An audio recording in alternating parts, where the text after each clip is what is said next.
The 102nd Army Navy in front of a sold-out crowd here at Twickenham. And I'm joined by two men who know this fixture better than most. Former Army Captain Darryl Ball and former Royal Navy skipper Nick Bartlett. Great to have you guys with us once again. Nick, it never ceases to amaze, this fixture. Such interest, such a big crowd, such an important date in the services calendar. Oh, it's massive. As soon as the tickets were released back in November, they were sold within a day. 24 hours all gone, 82,000 people.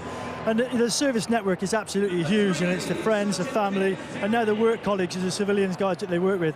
And they plan this trip meticulously for the whole year. And how do the players handle it, Darryl? Because it's such a big day, isn't it? And they've had the RAF, both of these teams have got that game out of the way, but this is special, this is different. Yeah, it's a huge week, it's a huge crowd, it's a huge game. The players clearly would have soaked to the whole week up. As Nick well knows, the build-up week beforehand is absolutely fantastic. However, today, as you said earlier, winner takes all today. So clearly, they'll soak that in. They've got to soak that in. But one thing's for sure, focus here lies on this game and the win today. 10 minutes into last year's game, the Royal Navy got a red card. Sam Matavesi, he's back starting again this year. What did the Navy learn from that experience last year? Because they almost came back and snatched it.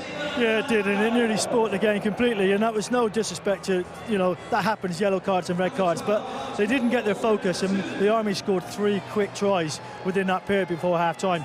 A fair play to Dave Pascoe. He must have really sort of regrouped them at half-time, and they came back out and won the second half. But they will be up for this game today. It's going to be a huge contest. Always a big day for your boys, the Army, Darryl. What will they be going through now, just about 10 minutes before kick-off? What's going through players' minds ahead of this one? I think in all honesty, obviously they've just done their warm-up. They'll be walking back into the tunnel. It's an amazing walk. You'll be looking up into the crowd, seeing your friends and family, because it's such a proud moment. But as soon as you walk through those doors into that changing room, focus just turns back to what needs to be done today.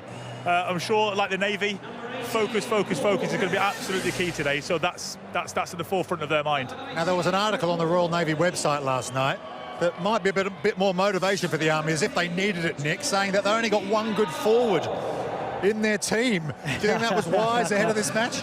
No, probably not, actually. No, Parkins and Bean, they've both been outstanding for the Army side.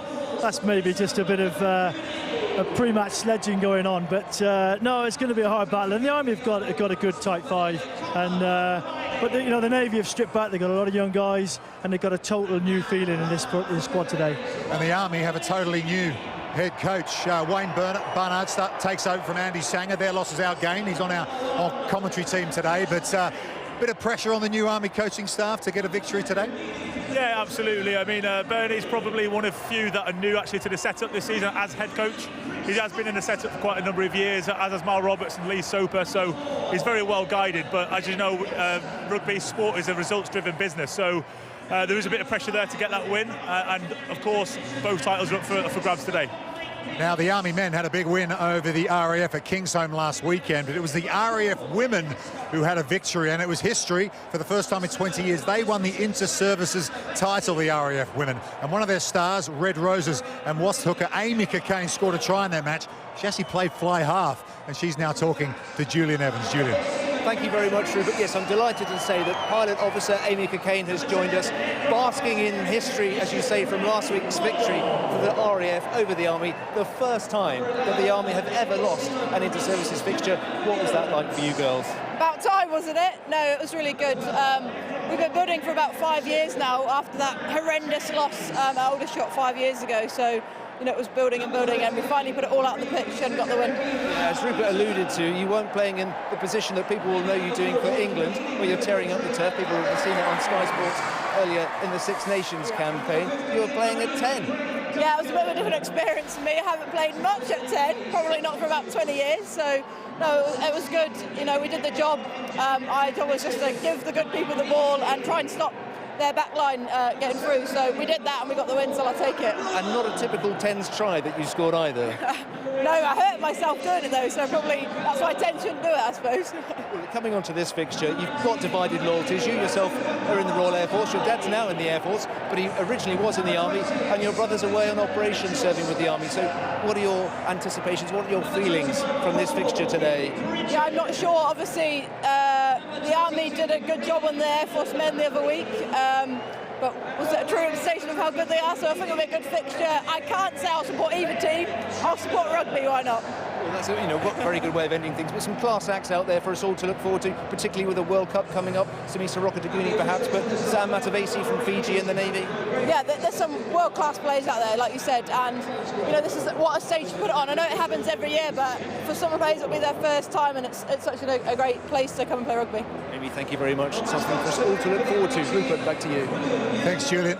Thanks, Amy. Yeah, Amy will be back here, no doubt, with the Red Roses taking on the Barbarians here at Twickenham on the 2nd of June. That match will be live on Sky for you. Let's talk about key matchups today. Amy was saying plenty of quality out there on both sides, but who are the key players for the Royal Navy? Yeah, Sam Matavesi has got to be a key player. We talked about last year's misgoings, but he's kicked on, and sometimes that's a marker in your career that you move forward. And he was lucky enough then to be part of the Fiji team that beat France in Paris, which was a fantastic occasion for him.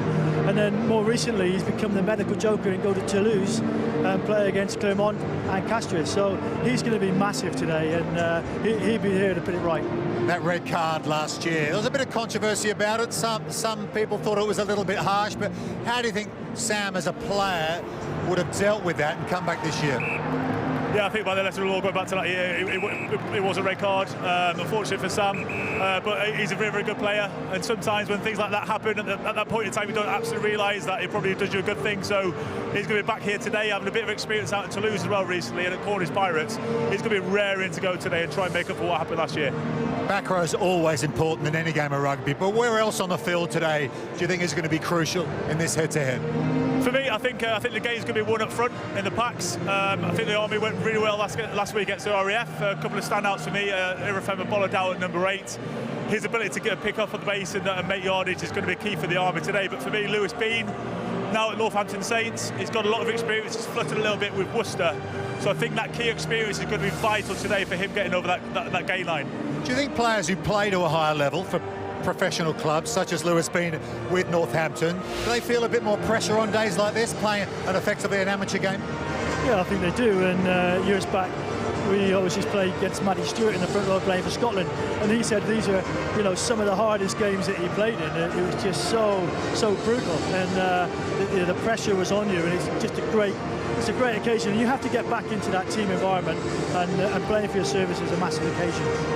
Darryl, take us inside the mind of the players right now. The volume's really going up here, the crowd's filtering in. Just a few moments from kickoff, what's being said in the changing rooms? Well, I think people will deal with it differently. Some will be sat down nice and calm and relaxed. Some of the guys will be on their feet. Some guys will probably be crying. It's a really emotional time, friends and family here to support you in what's a massive game. So each person will prepare in their own special way, but as long as they do that right, I'm sure they will do, as will the Navy. It's an amazing moment. The adrenaline's rushing. You're walking out that tunnel. You see the crowd in front of you. You walk out, and it's all go.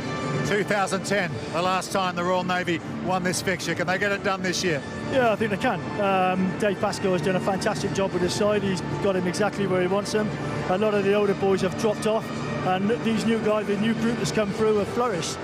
Craig Duncan at 15, he's only recently joined. He's had an outstanding season so far.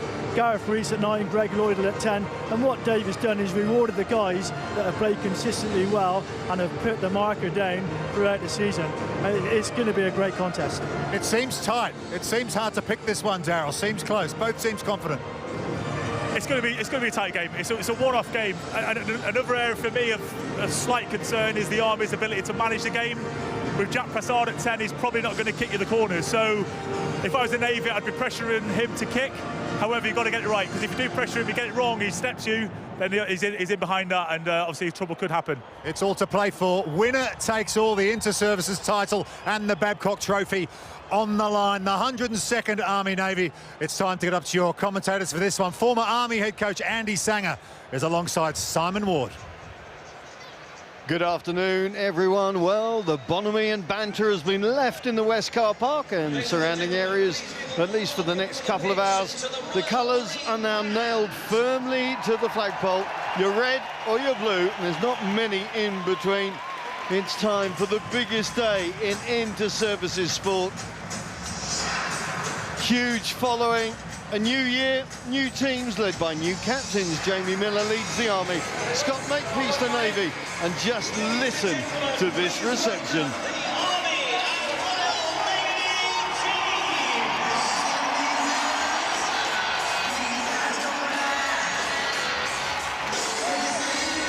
Andy Sanger alongside me. You've had this reception on many occasions. Does it still get the hairs going up the back of your neck? Yeah, absolutely, Simon. It's a tremendous occasion. The boys will be really fun, and looking forward to some great rugby. And for many, it's a new experience. It's something they have to cope with and get used to very quickly. Yeah, absolutely. It's different to a lot the boys would have played before, and how they adapt will be key to the result. Well, the chosen charity today is Combat Stress, and it's going to be highlighted now by this introduction from actor and documentarian Ross Kemp.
Well, apt words from Mr. Kemp, with strong support from the stands for all the services around the world, and the men and women that do so much. Now for the formalities, the national anthem, which today will be led by Fleur East.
So the anthem's ramping things up just a little bit more. Let's take a look at the two lineups.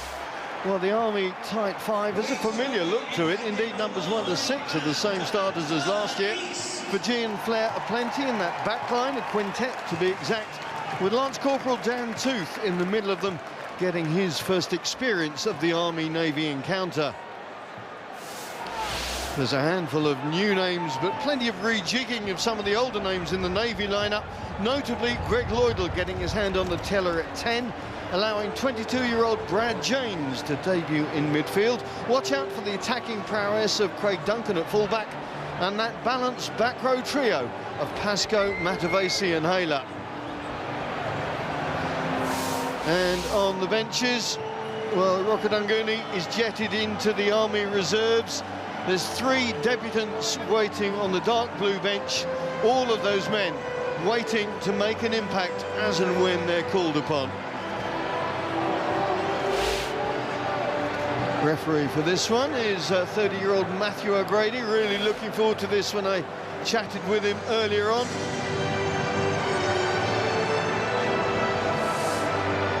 Well, for the Army, it's 1400 hours. For the Navy, it's 4 bells in the afternoon watch. For everyone else, well, it's all systems go. The battle for the Babcock Trophy. Scott, you good? The Scott, good to go. 102nd Army-Navy match is about to get underway. Let's just get the lads on side to start with, shall we? Time it, fellas!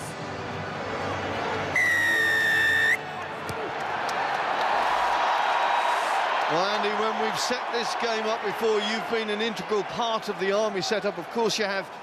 Get the feeling there's a little bit of a difference in the match equation, though, for this year? Yeah, absolutely. I think the Navy team is a more complete team than maybe has been in recent years. They've got some real attacking threat in the back line, as well as, you know, obviously a competent pack. But so conversely against that, the Army pack is probably as good as it's been for 10 years. So it'll be a good battle up front as well. The barometer is often the RAF game, which has obviously been played ahead of this. As Rupert said, you know, at Kingsholm there was an emphatic performance from the Army to win 49-3. The Navy did the job at the Stoop, what, a month ago now, 25-10. That really gives you an indicator maybe of the confidence within both camps. Yeah, and that, you know, the Army playing only last week, I think might be key to the game today, with them having real momentum. Well, momentum is not going to be allowed easily on this pitch. As Niall Argu gets shunted backwards, but there is Ifeanyi Bollandale, missed the last 2 years with broken arms for obviously different reasons, but such an important character in the way that the Army want to operate. Ross Parkin sets it back, little scrappy, but picked up by the skipper, Jamie Miller. Stuart Cross in the open side role this afternoon. Fatiaki, always a powerful runner. Jack Prasad calling the shots in that 10 shirt this afternoon. Be very interesting to see how tactically those Army halfbacks work this game. They get the call early on. Time you're off your feet. Defiant defence already coming in from the Navy, but the Army beginning to stitch things together. Yeah, I mean, the halfbacks went through the phases there. I think there's 6 or 7 phases, varying the point of attack. Interesting, Matt Devesi getting involved in the contacts early. I think he'll be key to the battle of the back roads as well. Yeah, there's Matt Devesi. Only flew back from Toulouse last Sunday, and he's heading back there tomorrow. He's back to top 14 action for his new team as of next weekend.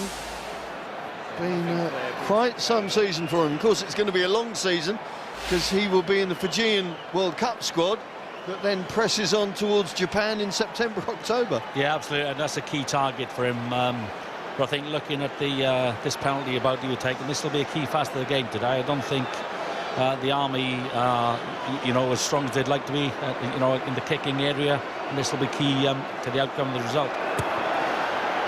Jonah Davitanavalu doesn't hit the target first up, and that is just a little nervy start there from the Army kicker. It's never easy in these circumstances. It is a blustery day, much as the sun's come out now. We've had a few squally showers around in the last couple of hours. Yeah, and Davitanavalu, you know, like I sort of alluded to there, is not a regular kicker. He'll be disappointed that he didn't nudge that one over, but you know, Army, you've got possession again. Niall Argu, his fellow wing compatriot, sets the stall out for the Army to try and reboot their attack. Fatiaki and Prasad combining well. Wilden in as that critical pivot, that feed.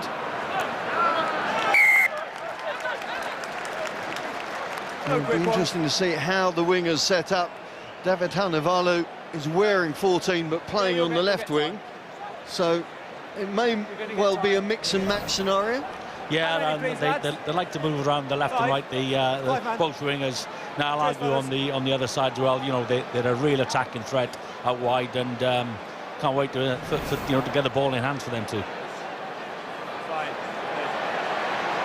The line out works almost, but it's the Navy who scrapped for the ball on the floor. Yes, it was untidy, to say the least. Now, this is an area where the Army believe that they can get some ascendancy. They had to wait 23 minutes against the RAF, and I know Lee Soper and Rob Jones were chomping at the bit by the time they got to that point. This is an early scrum inside the first 5 minutes, a very important indicator coming up. Yeah, absolutely. I think it's fair to say that the Army destroyed the RAF scrum. You know, the Navy sort of got a slight ascendancy, so looking forward to this first scrum. The pack weights give the Army a 19-kilo advantage. That's almost 2.4 kilos a man. That is significant. Yeah, and I think Lewis being in the second row attributes for most of that. He's nearly 100, I think he's 128 kilos. He's a giant of a man, you know, and helping out the front row there. Yeah, you can see Lewis being just on the left of that shot, packing down for the Army. Being signed up by Northampton Saints at the beginning of the year, been training full-time with the Franklin's Gardens crew up there. It'll be very interesting to see how he goes next year. Bollandau straightens things up for those in red. All's available. Wielden gets the call from the aforesaid Bean. Prasad. Fatiaki trying to cut that acute angle. The advantage is there for the Army as they come round with intent, led by the captain Jamie Miller. Approaching that Navy 22. Up and over goes Wielden. Ball goes loose and they will come back for that penalty call. Some good play by the Army there, going with the phases, going around the corner, tying in the Army defenders, you know, which has forced them to just sort of sneak offside. Yes, combining well, led by Bombardier Ifeanyi Bollandau. Don't tackle him on the Very floor. clever player. You can see here as he sorted things out off that scrum. 6'3" and 115 kilos on the hoof is always going to be difficult to stop when he picks up that sort of pace, that momentum. Absolutely, and when he goes into contact, he does no back, and he'll be a threat to the Navy all day. Okay, front lifter here, please, Gareth. Well, opting not to go for the posts. An early indicator maybe from the Army as to the way they want to and maybe have to play this game. Let him go. The power drive coming on from their pack. The cry from the crowd urging them forward. Prasad. Again to Fatiaki. Prasad with numbers out to the left. Bulamak out. Pulled up some 3 metres short. Most of the red shirts panning out to the right-hand side, but I don't think the forwards are going to want to release it easily. No, back you go. No, they're not, and they'll keep it tight in there. But Wielden, the halfback, needs to control this and make sure that they make the right choices. Use it. Stuart Cross leading the next thrust, but now they look left. Devatanavalu pulled up just short, but the ball's still there for the Army as they continue to pressurise the Navy defence. Turnover ball out for the men in blue. Didn't see whose hand went in there, but that is a relief kick in all senses of the word, and that is terrific defence from the Royal Navy. Yeah, actually, their line press was really good. I think Dowding just lost the ball in contact, and so to compound the issue, has just been knocked into touch by an Army player as well. So it's a Navy lineup. You just see there on the ball, Gareth Rees making the most of that opportunity, and I think it was Devatanavalu who just tried to keep things in play, edged it out. Well, it's an Army throw, so maybe he didn't get... Oh, now they've decided to correct it. Officials sorting things out on that far side. There's Ben Priddy, equaling the appearance record for a Navy forward with Bob Armstrong today.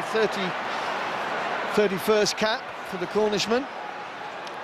To be alongside Bob Armstrong, who was a legendary player for the Navy 20-odd years ago, is some feat for Ben Priddy. Not far off Dave Pascoe's all-told record. Wielden. Fatiaki Not now, lost it. unable to get through that contact again. The Army trying to soften up that fringe defence before releasing it wide. Tooth.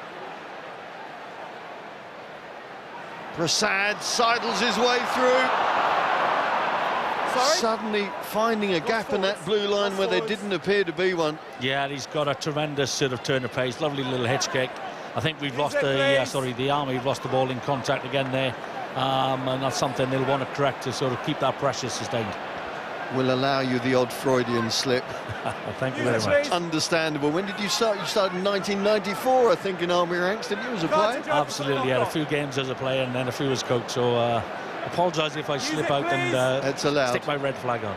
I seem to remember you commuting from Iraq as a coach in 2006, so your commitment to the cause is undoubted. As Gareth Rees hangs one high, plenty of time for Wielden to feed Junior Bulamakau. Fatiaki with a little offload out of the back. Davatanovalu can't get the ball away. Myers can though. In fact, that's Dimmock Williams just edging the ball forward. Tooth having to scuttle back into his own 22. The first entrance of the Navy into the Army 22. Tooth did really well there, actually staying his feet for a while and just bought a few seconds to allow the Army to take control of that contact. Unfortunately, they've just been turned over there. Maybe a case of overplay? Yeah, in the wrong areas, at least. Yeah, it's you know, for all the flair that Davatanovalu and Prasad, Fatiaki, etc. will bring, you know, their tendency to offload can occasionally induce pressure, and I think that's an example of that. Well, let's see what the call is going to be. It is for posts. It will be Gareth Rees who will be the kicker, although he seems to have a problem just down on this near side. I'm just looking to see whether he's going to be able to kick. Of course, we've known John Humphreys always stepping up for the Navy and these sort of opportunities in previous years. Yeah, he's put a few nails in the Army coffin over the years as John Humphreys, but Gareth Rees is equally a good kicker, though he's you know, receiving that treatment, but with the tee on it, they now have to take the kick. Well, the referee's called time off for now. Yet John Humphreys, one of a number of big names, big characters that, of course, are now not in the Navy setup. Gaz Evans, you can think of. Dave Fairbrother hurt his shoulder for filed against Chester in the end of November. He's not part of it. Greg Welling, Rob Wilson, Harry Collins, names that we've got used to over the years. Yeah. But one door shuts, another one opens, and some of these youngsters have really stepped up to the plate already. Yeah, absolutely. I mean, I've like you have, I've chatted to Dave Pascoe, the head coach, and he thinks the new players that he brought in have brought a real energy to the setup, and he thinks they're as tightly knit as they've been for the last sort of 7 or 8 years. Yep, 7 new caps they introduced against the Marine Nationale, the French Navy, earlier on in the season, and that is a statement of intent, a sign of the times maybe, from the Royal Navy perspective. Now, the Army have had 80% of the possession in the first 12 minutes, but it's the Navy now with the chance to get the first points on the board.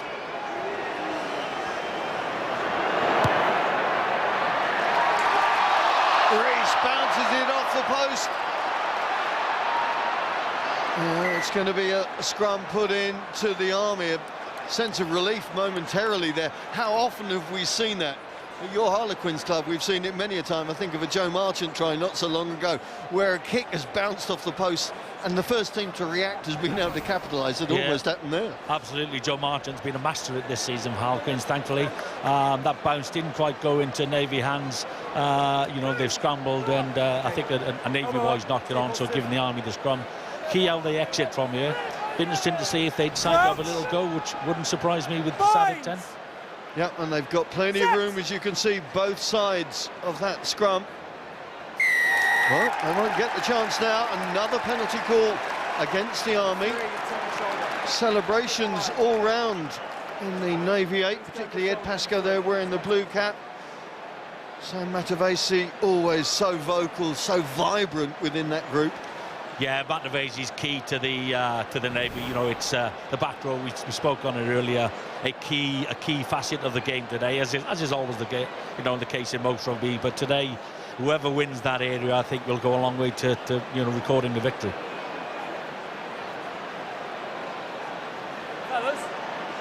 Ken Dowding looks on aghast, as most front rowers are taught to do. Yes, it'll be interesting how the Army front row react to that. Ken Dowding, for all his talents as a player, he can sometimes get emotionally charged in the game, and he just needs to put that penalty behind him, whether he agrees or not, and just get on to the next phase.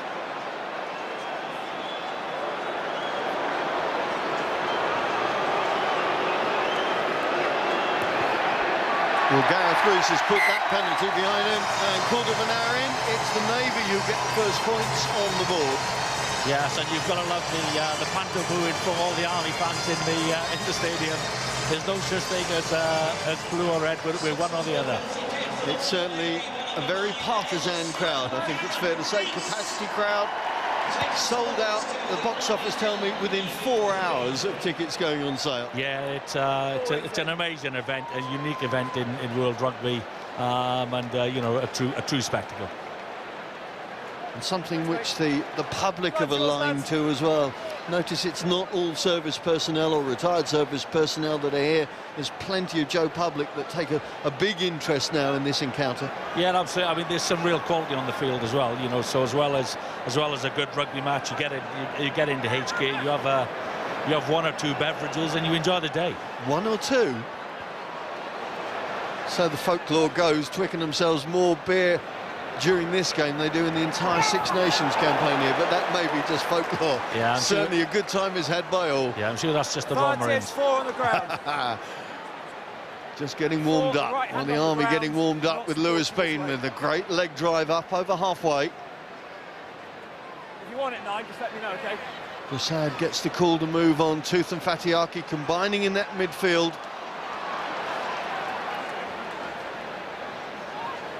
Here's Tooth again, already won the Inter-Services Rugby League title earlier this season for the Army. A regular rugby union player, plays his club rugby at Dings Crusaders. Yeah, Tooth actually is quite an interesting character, because he'll add a little bit of solidity, and and I don't want to say he hasn't got flair, but he's a direct player, and occasionally you need that in that 12 channel, and he'll provide that for the Army certainly. Certainly, it's a very solid midfield with plenty flair behind it. Look at that. Talk about getting your shoulder in. That's what Chris Robinson did there. They call him Tank for a reason. Yeah, he's a unit, I think it's fair to describe him. Is that the wrong service? Should he not be a tank in the Navy? Yeah, you can have a tank in the Navy. Not that you would know that, Simon. No. You live and learn. Junior Bullamack out, of course, playing his rugby with Coventry. We've known him for his sevens prowess as well.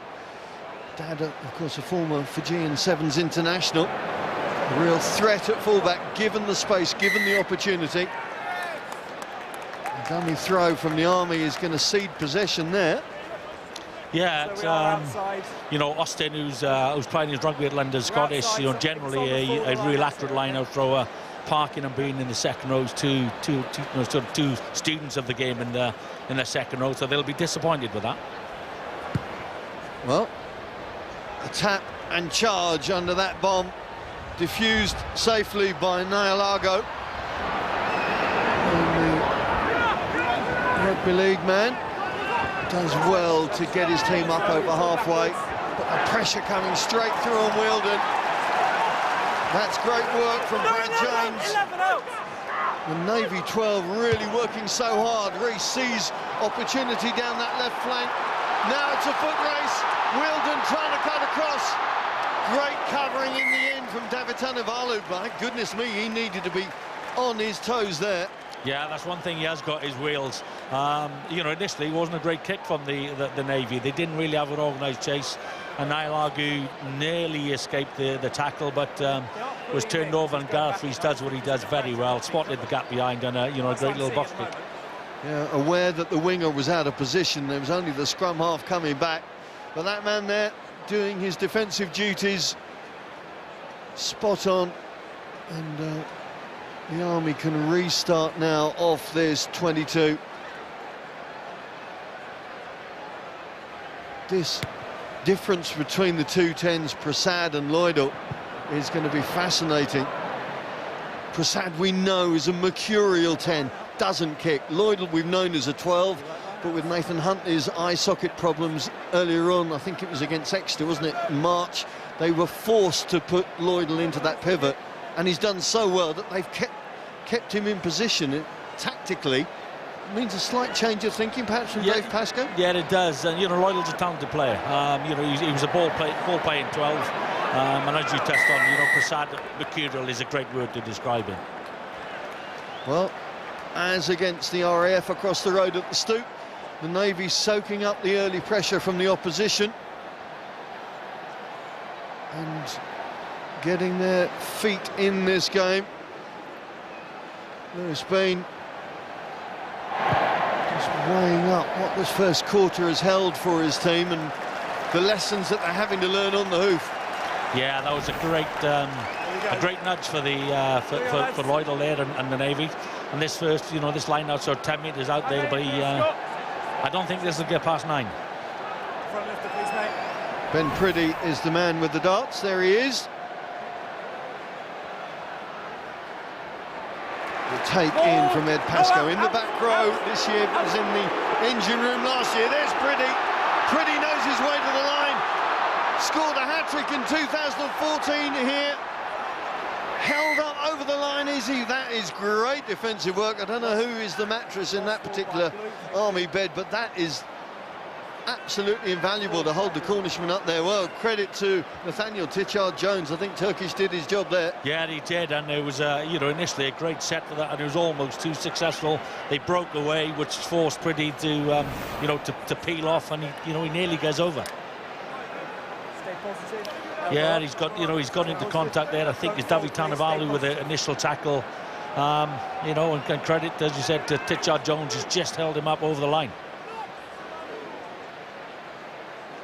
Well, both sides have shown their attacking intent from different areas, but nobody yet to get a 5-pointer on the board as we move into the second quarter of this game.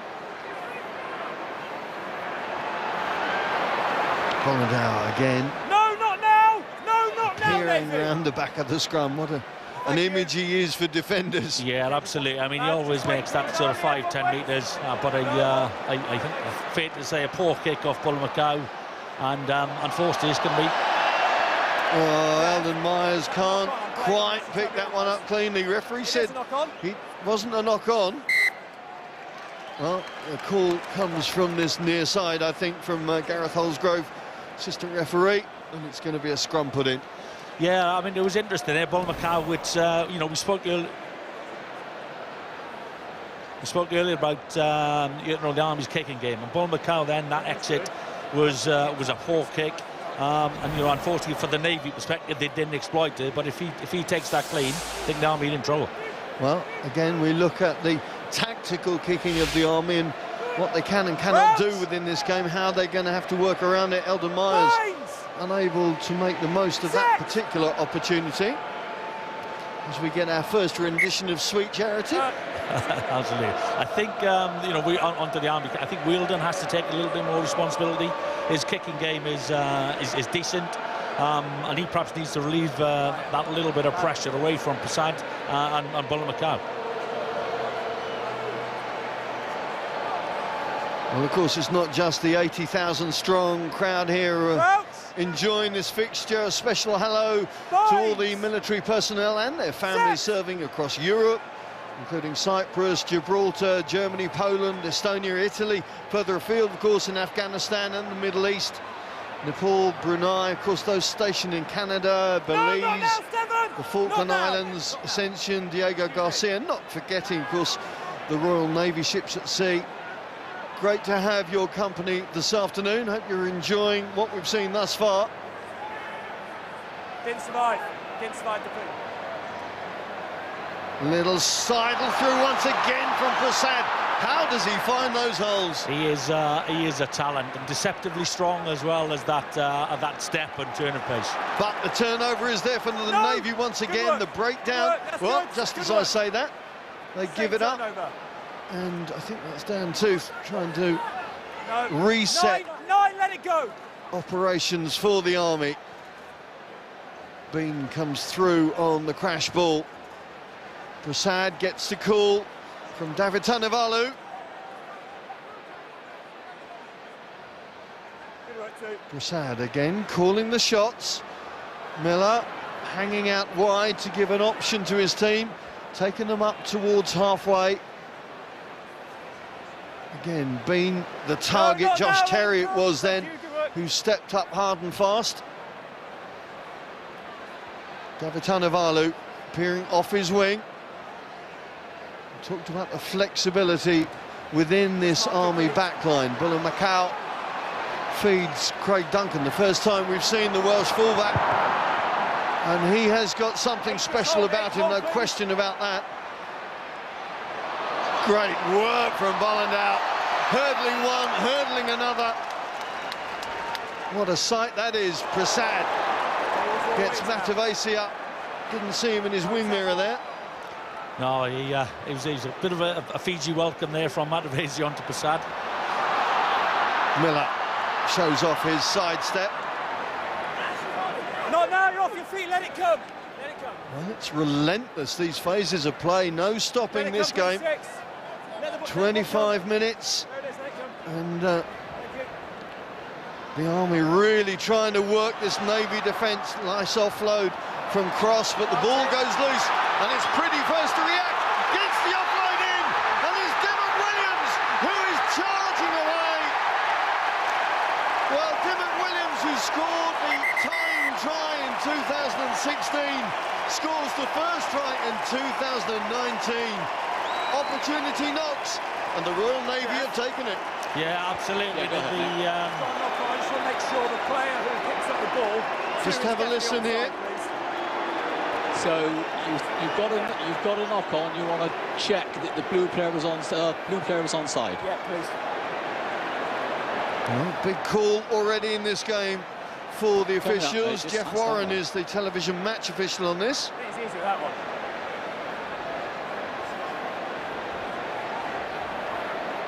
Wow, what a surge of adrenaline those phases of play. Let's have a look here. Short it was taking the ball up.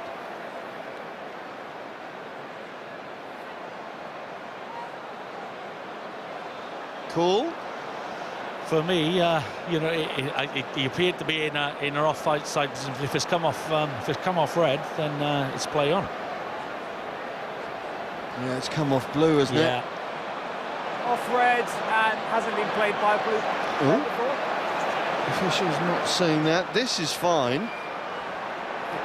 It's how that ball appears off Jared Hayler or off Prasad. Yeah, we're looking to see whether it's then come off that player there. Potentially.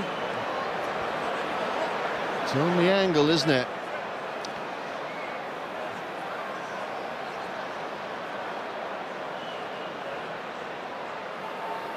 Off his knee there. Has to have come off Hayler's knee, doesn't it? It looks like it's just come off his knee, which will be that's all the angles Navy for to you, take, because they've caused the pressure there. Two Let's blue listen. picks the ball up, is in front of 8 who needs the ball, so he's offside. Is that what you're seeing? Yes, I'm seeing that. It comes off the blue knee, and then he picks it up in front. So therefore, okay, so we're saying no try, going back for a knock on. Is that right? that would be correct. Okay, you can put them back on me now then. Well, not working for the Navy there. Let's get an immediate reaction from the Navy camp. Dave Pascoe is with Julian Evans. Yeah, I've got Chief Petty Officer Dave Pascoe with you, the man trying to mastermind a Navy victory over the Army today. Frustrating, it always comes down to these fine margins, and that one didn't go your way. Yeah, no, it hasn't, but it's come from a great pressure defensive set, you know, and I think we'll hopefully see more of that as the game develops, if we can keep staying connected, getting off the line together and making our tackles.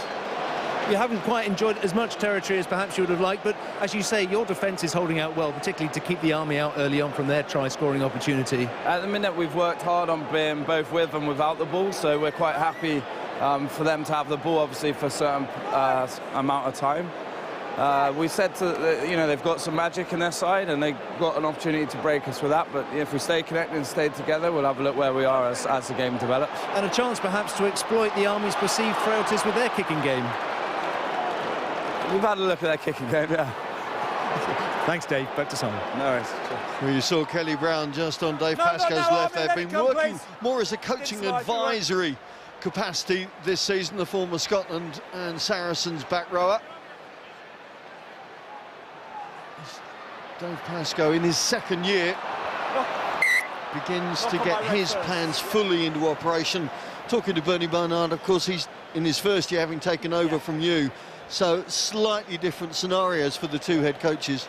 Yeah, absolutely. I mean, but Bernie, has been around for sort of 4 or 5 years within this. So, he gets it, he understands it. And it's interesting that Kelly is taking a slightly, slightly more of a backward step in regards to his involvement with Navy Rugby. Interesting, really good run there from Hayler. I actually was chatting to his parents last night. His dad is an Army officer, or was an Army officer, so he's got a bit of strong loyalties within the family. But he's rooting certainly for the dark blue today. Same with Ross Parkins on the Army side. I think he comes from a Navy family in Portsmouth. Yes, he does, yes.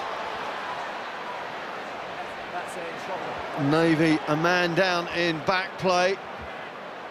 Army trying to get through the motions a little quicker. And the referee having to stop play there as they go back to attend the stricken Navy player. I'm looking to see who it is, can't quite see.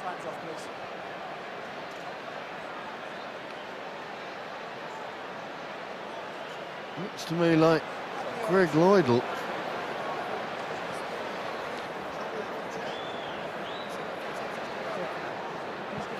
It is Lloydell, I think, getting attention there. And in a certain amount of distress, quick reactions from the medical staff.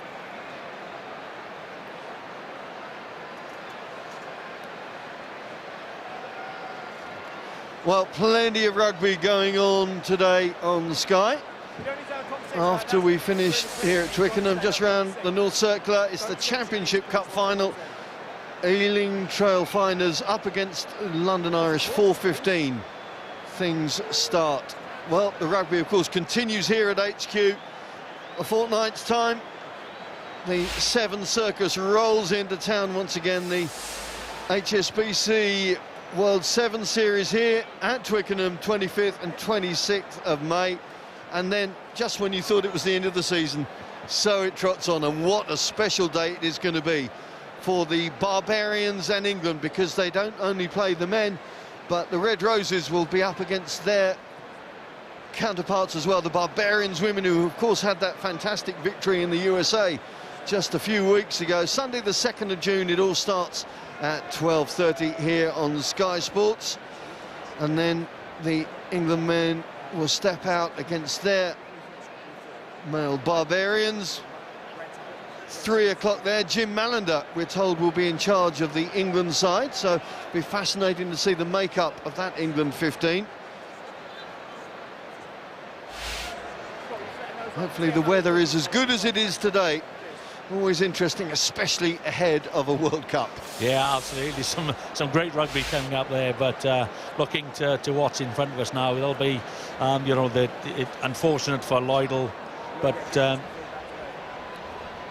the Navy got a ready-made replacement in Handley, who's real talent. Well, let's have and thoughts from the Navy camp. I think Nick Bartlett is down pitch side. Nick, what have you made of these opening 25, 26 minutes or so? Well, I think in the Navy camp they'll be extremely pleased. The defence is absolutely fantastic. Interestingly, the first penalty we gave away that the Army missed, and then for the second one then kicked for the corner. And these points are going to be really crucial as the game goes on. And if they're going to kick for the corner and then subsequently we then got a turnover and then we're halfway back up the pitch. So going back to the Navy though, the turnovers, the defence, the commitment, Dave Pascoe spoke a lot about staying in the line, staying committed, not flying out, and that's what they're doing. They're starving the Army of any quick ball, any go forward ball, which will put us under a lot of pressure. so I'll be extremely pleased. It's a shame Greg Lloydell's now coming up on the stretcher. He's earned his place all season. He's done extremely well. Nathan Huntley has now come on. He's a smooth operator. Well, Darryl in the red corner, without that designated kicker, so to speak, does that change the way the Army are having to play and, as a consequence, the way the Navy can defend? Yeah, absolutely. The Army's kick game is non-existent at the moment, and when they have done it, it's not been very accurate. But what the Army need to do now is try and solve the puzzle that is the Navy's defence. Very good, they keep the width, but they're picking and choosing which rooks they're going in. So the Army just have to keep guessing how many people to put in those rooks. And when you want to play an expansive game, that's quite a difficult thing to do. So they need to solve that puzzle quite quickly. Well, Lloydell being taken off, it does look like a shoulder issue there. Like for like, as Andy Sanger says, Nathan Huntley on for his 23rd cap for the Navy. It's your man. Don't.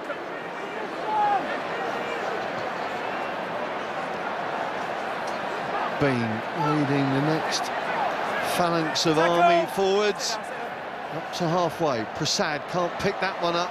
Tooth rescues it. Fatiaki quick to shuttle it on, but the pass to his captain is not good. And it's going to give the Navy a chance to set up their stall inside the Army half. Yeah, I mean, you know, we've touched on it earlier, the sort of unforced offload, the unforced error, you know, it's sort of costing the Army at the moment. They're in their, you know, their defensive third, they're trying to play out. You know, maybe they want to, you know, keep it a little bit tighter, maybe even play a bit of field position. You know, they're inducing Navy pressure at the moment. Much as we always talk about Fijian flair, seems to be a technical term in rugby nowadays, but because of the kicking elements not being there, are they having, the Army having to work from deeper in their own half with that sort of attack? Yeah, they'll definitely be in their thinking, but at the same time, you know, you don't want to be reckless. And I'm not saying that they're necessarily in that area yet, but they are just inducing pressure, and if it wasn't for the slight knock-on from the knee, they'd have a try against them because of an unforced error. Really good picture. Jared Hayler having to step back as the Army get the call at that breakdown. Junior Bullamakau stepping forward to take responsibility, but, well, it's an advance, but not as far as they might have expected had a James Dixon been in the side. Dixon, of course, I think he's away on a career course this year, so not available to Bernie Bernard to pick. Yeah, I think he's doing a sort of trade enhancement course, you know, because as we all know, these boys, you know, in both colours are serving you know, their respective service, and, you know, and have a day job to do as well as produce some excellent rugby. Yeah, the commitment is unbelievable in some cases, the work that they have to do, and then they want to be here for the rugby. Bollandale winds it up, setting it back. Wilden has numbers out to the right. Here's a big opportunity for the Army. 11 blue offside. Nyalago takes his team up to within a couple of metres now. Prasad, Tooth trying to get things moving, but there was a hand in there. Offside, 11 blue. Offside call goes against him at Williams. I mean, I referenced Bolladao earlier. You do not want him charging down the middle of the park like that, because he will cause damage. You know, I think when Prasad then takes it on, maybe if he just ships that on, they've created the gaps behind already with the Navy defence. Just exploit it. Well, Jack Prasad lost 10 kilos when he came back into the Army camp. He might have been able to use that in that particular scenario. But here is the work of the number 8. Look at that burst. Yeah, I mean, real power, you know, he takes 2 or 3 men and he gets a quick ball out. We just didn't, the Army didn't capitalise. Line out works really well, and is Bollandale coming round. Bollandale, and there is the first try. It goes to the Army in the end, and it's that man, Ifaremi Bollandale. Yeah, great run there.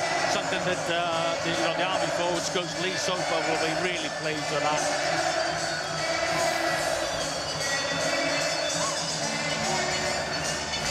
Full of a man, and from 5 metres out, he just ain't going to stop him. There's the play that set things up from the big number 8. And then when the line out came, it was textbook stuff. The coaches will be purring at that because they will have been working on that in Aldershot. Yeah, your Lee Soapody, that's a test on there. But that'll be a planned training ground move. Bollock coming around on that, on almost an old-fashioned backfield. But when you've got someone like him coming around, then absolutely, let's do it.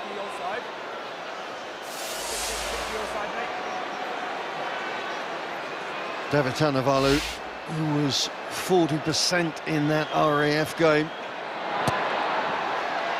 and can't add the extras or find the target in this one, so it's a 2-point buffer for the Army into the final 10 minutes of this first half. Yeah, we just see Mal Roberts running off, who's the kicking coach. And in his day was an accomplished kicker.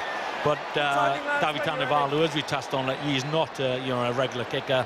So it's a little unfair to judge him on his stats, so to speak. Miller takes securely, sets the target for his forwards. He was telling me this week how proud he was to lead out his team. What a special experience, how many leaders he's got within the group to help him. And talking about the commitment, well, he deploys out on ops on Tuesday, so there's no time to really celebrate success or loss over this weekend. I mean, Jamie Miller is a class example. Played pro rugby before he joined the Army. He represented the Barbars, and is now an attack helicopter pilot in the Apaches. So, a force on and off the field. Rees and Huntley, a familiar half-back hinge now for the Navy. And that's what Nathan Huntley brings you. Very adept at scanning the opportunity and putting his team into a front foot position. Yeah, he's an accomplished player, Nathan Huntley. He'll play the field well, he'll kick to the corners, he'll continue that pressure that the Navy are trying to build. And thus far the Army exits have not been great, I think it's fair to say. So, him coming on actually could add some value to the Navy. As you can see, a contributor to the Navy cause for quite a long time now. Austin and Bean provide a secure ball for those in red as the forwards try and drive it away from the danger area. Same ball, still a ball. That's good work from the Army forwards. Great formation, secure ball, now it's out into the backs. Tooth and David Tanavalu almost getting out of sync. The Navy coming forward very quickly to scavenge on it and going to get the put in. Yeah, and again, we've mentioned it a few times, sort of unforced errors, losing the ball in contact, forcing the pass, when maybe all you needed to do there was keep the ball at the back of the driving ball and maybe wield and put it down in the corner.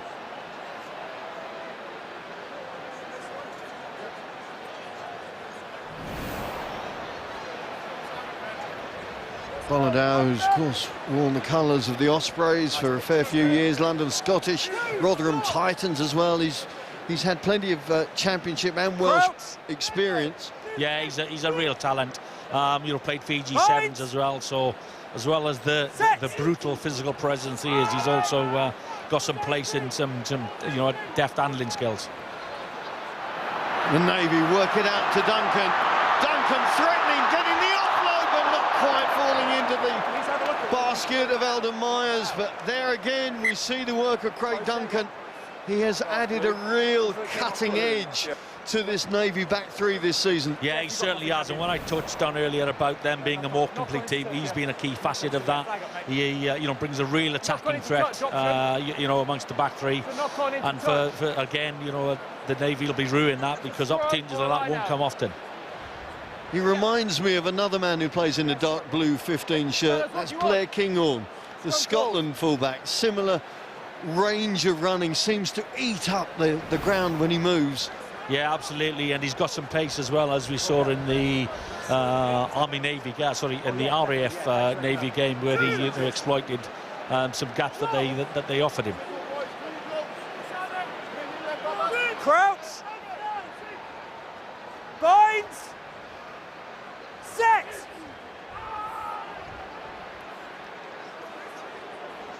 Use it. Suddenly the temperature seems to have dipped and the dark clouds hanging over Twickenham at the moment. Okay, let the ball come, Nate. Here it is. Slightly different feel to this game as well on the park as the wind begins to pick up, squally, blustery wind. So difficult to gauge for the kickers. Good kick from Wilden, but doesn't find touch. Myers spinning in and out, presenting the ball for Reese Matavesi. Pascoe up on his shoulder, the Navy approaching the Army 22. The kick from Wilden, Welsh said it didn't go into touch. I'm not convinced that they wouldn't have been too bothered with that. They've had a relatively organised chase, and the Navy was almost guilty a bit of the Army there. If Matavesi takes that ball in, they probably win the collision, they win the next ball, and Gareth Rees will distribute some decent ball for them. But they got slightly isolated. Last 90 seconds of the first half in which there's been nothing really between these two sides. They've both had periods of ascendancy. Both been playing with a lot of positivity where possible. But the points on the board means there's only 2 points between them right now. I mean, it was always going to be tight initially. The first 20 minutes, there's, it's adjusting to the game, adjusting to the stadium, the pace, etc. As you said, there's been a ascendancy for both. I think both coaches will be almost unhappy with where they are. Okay, fellas, red ball carrier's gone to ground anymore. Not brought out. Turnover. Navy take the put in because the Army couldn't produce the ball, having set up that position. There you can see as the rain restarts here, dousing Twickenham, but it won't douse the enthusiasm of those guys out there, that's for sure. Binds. Set.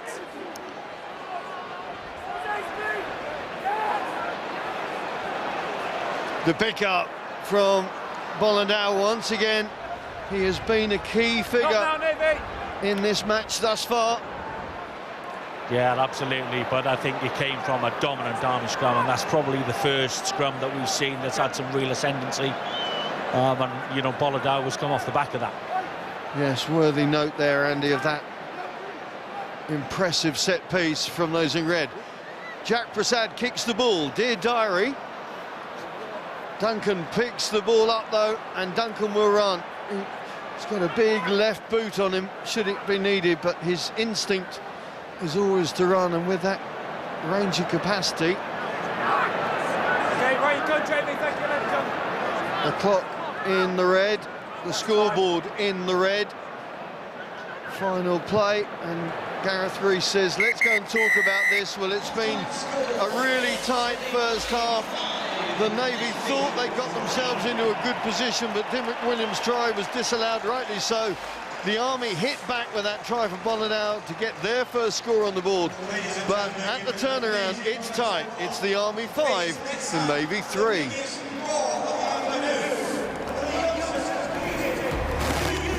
Well, an absolutely cracking first half in the 102nd Army Navy. The Navy led for most of it, but Bollandau, the big Fijian number 8, has put them into the lead. We'll hear from Darryl Ball and Nick Bartlett after the break.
After the 102nd Army-Navy match is done here at Twickenham, we will cross across town to Vallis Way, where the Ealing Trailfinders take on London Irish. This is the Championship Cup final. Of course, London Irish already promoted back into the Premiership for next season, but the Cup final still to be played, 4:15 on Sky Sports Action. We've got a full range of Super Rugby live games for you this weekend, as ever, on Sky Sports. Haguade Stormers tonight, 8:35, and a double header from the top 14 for you tomorrow. Lyon, they're a top 4 side. They're up against Bordeaux Begla, 11:25. Baptiste Serrant, no doubt in action, and Vidimi Vakatawa and Racing 92 take on Stade Francais in the Paris derby. The Army are leading the Royal Navy by 5 points to 3 at half-time in the Army Navy in front of the packed house here at Twickenham. The rain has just eased a little here. It was coming down. We thought we might get a bit wet, but looking okay with Nick Bartlett and Darryl Ball alongside. Nick, what did you make of the first half from a Navy point of view? Yeah, really good first half. I think it's been a lot of pressure. We knew that the Army would come out and sort of come at it straight away. But 5-3, interesting to see the Army miss their first penalty, then kick for the corner. A couple of good turnovers. It's going to be a tight second half. What about from the Army point of view? Yeah, I think the Army will be relatively pleased. They started off really well. They've got a lot of intent to play rugby, to play with a little bit of width. However, if you want to do that, you want to make sure that you're looking after the ruck time, you're screwing your ball, and you're looking after the ball as well. They're not quite getting that right at the moment. Good start from the Army, wasn't it? They got very close indeed, missed a couple of early kicks, but that Navy defence really did well to hold them out early doors. Oh, absolutely fantastic defence, to be fair. And what they're trying to do, they're trying to put the Army under pressure, trying to let them, or make them make mistakes behind. Haylor has been fantastic. We've had a couple of really key turnovers. Reese is organising his forwards magnificently, and it's just a really good start. And the more we get those in, they're far behind gain line. You can see now how much the pressure the Navy is putting on the Army, and then the mistakes will come. And as soon as they start coming, then that's when we're coming to our own. Darryl, how much is of a lack of a kicking game from the Army making it easier for the Royal Navy to pick them off with that line speed? From the Navy point of view, it's really, really easy. You look at how Navy defended, 14 men on the feet across the line. They've got one in the backfield because they know that the Army are not going to kick. So what the Army need to do, I would suggest, is perhaps chuck a few little kicks in there, get in the corners, because they're not going to be able to field it. What that then does, the wingers for the Navy will then think, wait a minute, he might kick it. I'm just going to drop back a little bit and hopefully create a little bit of space for the Army. But at the moment, they're not quite sort of spotting that. Yeah, the Army are winning the game. Should the Navy be in front of this fixture? They had some good chances, didn't they? Yeah, they did have some good chances. I think this went a little bit too quick for Ben Priddy. He scored probably 3 tries here a couple of years ago. Just a little bit isolated on his own, and no one else there. But, maybe we should have had a try if it had been a bit slower, a bit more controlled. But these chances will come. Here's the incident with a TMO decision. Did you think the officials got this one correct? Yeah, I think they did. With the advantage of the TMO, it was exactly right. But Priddy again, Dimmock Williams, a bit of showboating as well. That would have been a fantastic try should that have been allowed. That'll motivate the Army, won't it? Dimmock Williams with the finger in the air. Yeah, absolutely. It's always plays for a little bit of banter there. But, they really do.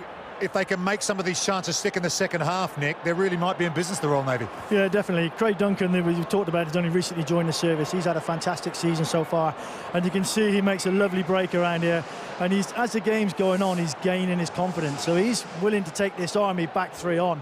And if we can do that and get going, Dave Pascoe talked about not doing any fancy plays all season. What he wanted to do is try and keep those, hold them back for this big game, and then hopefully introduce them now into the second half. Well, big games require big-time players, and Ifaremi Bollandau has really stepped up. Couple of big carries and a big break of his own leading up to his try. Yeah, he's a man mountain. Just having him with those high knees running at you, it's a frightening sight. But as you see here on the screen, his break was absolutely fantastic and nearly got there. But the Army, we talked about it before the game, about being patient in the 22, looking after the ball. They get the rewards with a bit of an offside. And what do? They haven't got a kicking game, so they go for the corner. And as you see off the back, who's stopping Bollandau from 5-6 metres out? What a try that was for him. Yeah, he is a real handful. He's obviously a player to watch in the second half. What can they do to try and stop him in the second 40, Nick? Well, I don't think they can, actually, and that's the worry, is that within, we try to say this to the new guys, within a blink of an eye, you could be behind the post, whilst these balls are scored. The Fijians have got Rocco to come on yet. This moments of magic that they've got, you just have to go with it. But the longer we keep to our structure, you know, the longer we'll be in the game. Yep, Samesa Rokanaguni waits in the wings for the Army. They have a slender lead here. 5 points to 3 against the Royal Navy. It is well balanced. Cracking second half coming next. Do stay with us.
The run-in to the Premier League title continues here on Sky Sports. Newcastle, Liverpool tonight, 7 p.m. on the Premier League channel. Then Super Sunday, Huddersfield against Manchester United at 1 p.m. And that is followed by Arsenal against Brighton at 4:15. And Monday Night Football. Will they be the champions? Man City up against Leicester City, former champions, of course. 7 p.m. on Monday night. That on the Premier League. And main event, even better in Ultra HD. Pleased to say I've been joined by pitchside by Ross Kemp. Hello, Ross. How are you? Enjoying the game? I am, Rupert. Yeah, it's quite close, isn't it? Now, tell us what you're doing here today. You obviously did the message to the crowd and to all the forces before kick-off, but you're here with the Combat Stress charity as well? That's right. It's celebrating its centenary, but it's seen a 100% increase in people coming through its doors, which is a good thing because people are beginning to talk about it. A lot of men, particularly who've served in the forces, are often shy about coming forward and talking about mental health issues. And, you know, I'm honoured to be here today to represent it, and I hope people give generously to the charity. And you played a bit of rugby in your time, I understand, back in the day, back in Essex? Yeah, mate. I played in the Brentwood first team. I played in the Maidstone first team when they were in National Division 3. And when I was a young lad with highlights in my hair, I was in Saracens under-21 side, but I wouldn't make it in the 6 these days. Saracens under-21s, no less. Well, you're well versed to give us your verdicts on the first half. 5-3 to the Army over the Navy. How's this one going to end up, Ross? Look, I'm going to support the RAF on this one. Look, I just hope it's a great game. It's really close at the moment. You know far more about it than me. I think that the Army might just shade it. Army from Ross Kemp. Should we pop down to the Vic later for a swift half? Yeah, mate. I'll be pouring. OK. Thanks, Ross. Great to have you with us. Let's go back upstairs to Andy and Simon. Well, there's the biggest change of half-time. Lance Corporal Samisa Rokananguni of the Royal Scots Dragoon Guards, Bath in England, is into the mix. Major Bernie Bernard making that call at half-time, Andy. Are you surprised? No, you know, we're just speaking about it. We felt it would be sooner rather than later, you know, and he's as we all know, he's a superb attacking talent. You know, and the longer he's on the field, the more effect he can have. Same ball. Well, he's on for Okay, broken Jonah away. Davitanavalu. Tackle to ground. That means that there's going to be a change. It looks like he's going to be playing fullback from the way that they're lining up at the moment. Only joined up with the group on Thursday. He's had a couple of odd days in the lead up to it, but interesting to see how they maximise their use of the England international. Not working there at the breakdown, and an early penalty for the Navy. I think with switching Rocco to 15, clearly we know that Bull Macau is a great attacking threat in the wing, but actually it sort of will put some thoughts into the mind of the Navy kickers about when and where they kick to Rocco. I seem to remember your strategy a few years ago was get him in space, give him as much time and opportunity as possible. Yeah, absolutely. As a broken field runner, there's not many at Premiership level that are as good as him. So, you know, Gareth Rees and Huntley are going to have to think wisely about when they kick to him. Well, Gareth Rees is going to line up this first opportunity of the second half from all of 39 metres out. What wind there has seems to have dipped. Somebody turned off the Twickenham washing machine at half-time, thankfully. Rees sends it on its way, just hooking left, so that's an opportunity gone. Yeah, I think that's just about on the edge of Gareth's range as well. You know, it was around 40-45 metres, and he's kicking that as opposed to really putting everything behind it. Talking of kicking, look who's taking responsibility for the restart. Yeah, you know, not very often you would have Rocco kicking the ball. You'd want him to keep it, but you know, it is something that his professional rugby has enabled him to work on. Sure, he's learned a lot from Mr. Burns back at the Rec. The only man who scored a drop goal in the Premiership all this season, would you believe? Yeah, it's a lost useless art, fact. it would appear. Useless fact. No, Navy just unable to keep that clean, but now they move on with James moving down that left channel. Support from Duncan as the Navy enter the Army 22. Play on. Pretty has to dig that ball deep. There's Jared Hayler running into Peter Austin. Friends reunited. Actually met each other for the first time on a Sunday morning at Havant Rugby Club all those days ago. Who would have thought all these years later they'd be meeting at HQ? Yeah, Jared's been relatively quiet so far by his sort of standards. You know, he was hoping to have a little bit more impact on the game, but plenty of rugby to go yet. Right, there's an Offside. awkward call against the Army. The ricochet's not working, and in the end it came off a red boot, I think, and into the hands of Jack Prasad. And the offside call correct, but it was so difficult for the Army boys to actually react to what was going on there. Yeah, you know, the temptation is always to sort of take the ball on. You know, it's bounced around, it's come off Wielden, and Prasad has instinctively picked that ball up. But, you know, it's a penalty, and one that, from a Navy perspective, you would think that Gareth Rees will be hoping to knock this over. Rees, who's been plying his trade with Swansea in the Welsh Premiership, along with Carmarthen Quins. First time, though, he's actually had the opportunity to kick here at Twickenham.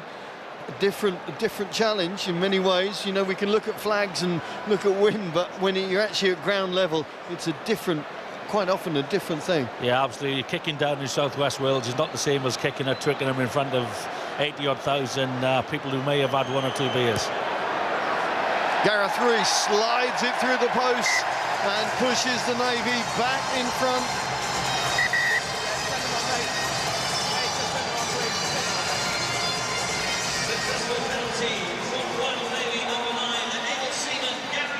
So job done from a Navy perspective from the Welsh 9. And there's a big change as Ben Bubba Watson bids adieu. Great to see him back after that. Broke his leg 2 years ago. A long climb back here, but he's replaced by that man, Ratu Bakala Tukali, known as Toots, thankfully, to most people. Yeah, I mean, I think I may end up calling him Toots throughout the game, but I'll do my best. Well, he will presumably go into the back row and allow Ed Pascoe to move up to his more regular featured place in that second row. We shall see how that pans out as Stuart Cross heads down and drive. There's another replacement there for the Army. I think that's Gareth Smith into the Army front row mix.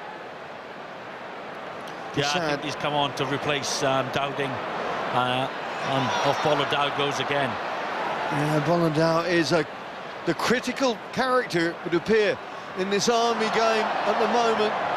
Austin can't read Prasad's mind there and unable to take that ball cleanly, but the work of Bolladau doing around the pitch, you see him moving further outside the first receiver, then getting the Army thrust, getting that front foot ball. Yeah, absolutely. He's been the standout player on the park, I think, so far today.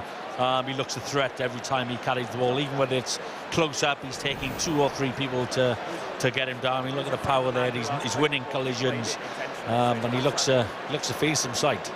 Even sat up here. What I'll do, Jamie, is I'll treat you exactly the same way as I treat them. You just see the Army hooker unable to react to his fly half's promptings. It means it's going to be a scrum put in for the men in blue. Such a clever player. Bernie Bernard was saying what he adds to the way that the Army can play, not just the physicality and the athleticism. I think that looks like Jack Prasad down there. Prasad Binds! Set! Doesn't look good for the Army 10 right now. Looks better. That's a big surge from the tight 5 as it was then. Yeah, absolutely. I mean, Gareth Rees, probably, you know, a better scrummager than Dowding. Might not have a better overall game, but plying his trade down at Pontypridd in the Welsh Premiership, and he's a great scrummaging tight end, and certainly exerting pressure there. Well, Prasad still down on the AstroTurf on the edge of the pitch. So Junior Bullamakau is taking that kick. Change already. Conor O'Reilly is trotting on. It means that adjustment, further adjustment in that back line, and Fatiaki will go in as the playmaker. Yeah, as we discussed earlier, he's played, international level as a 10 for Fiji, so he'll be well accustomed to it, and actually might add a little bit more sort of control to the game. Conor Riley will come on, he'll run hard, and he'll play a pretty one-dimensional game. Well, a special day for Conor O'Reilly. Turns 26 today. Absolutely, may the 4th be with Conor. I did warn him that he might get the bumps later on, and that really scared him on Thursday. But right now, looking forward to the next 33 minutes as Bolladau gets through, but can't take the ball with him this time. So the Navy with the chance to escape their 22.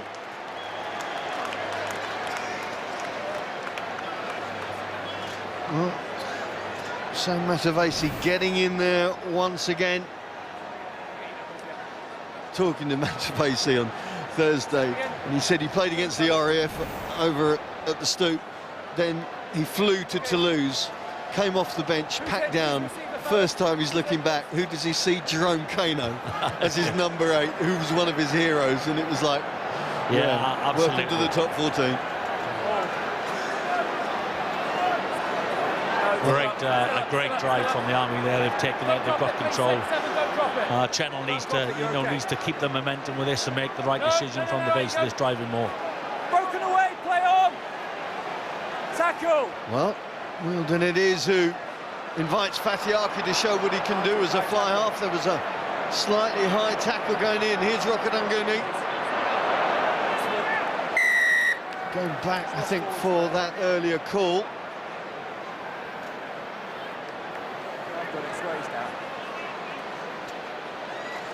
Looking to see how the Army are going to set this up. Well, they say points mean prizes, but When you haven't got a kicker, what's the call? Yeah, they've got to go for 3 points. I think my gran could put that one over, so I don't want to tempt it. But does she tweet to your gran? Are we going to get angry tweets from No, from she doesn't, South thankfully, Wales? so we're all right. But you know, the Army have to take the point here.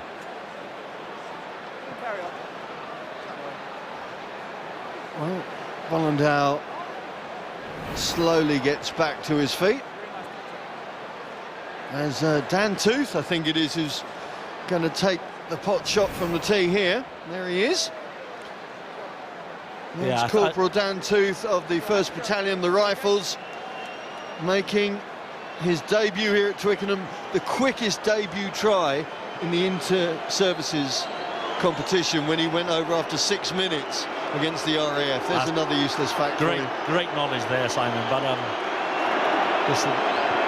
But Dan Tooth takes the right club out the bag. Absolutely. And the 3 points are there for the Army, and they're back in front. Yeah, I think he kicked when he was in the rugby league side. You referenced that earlier. So no doubt Bernie Bernard would have done his research on that.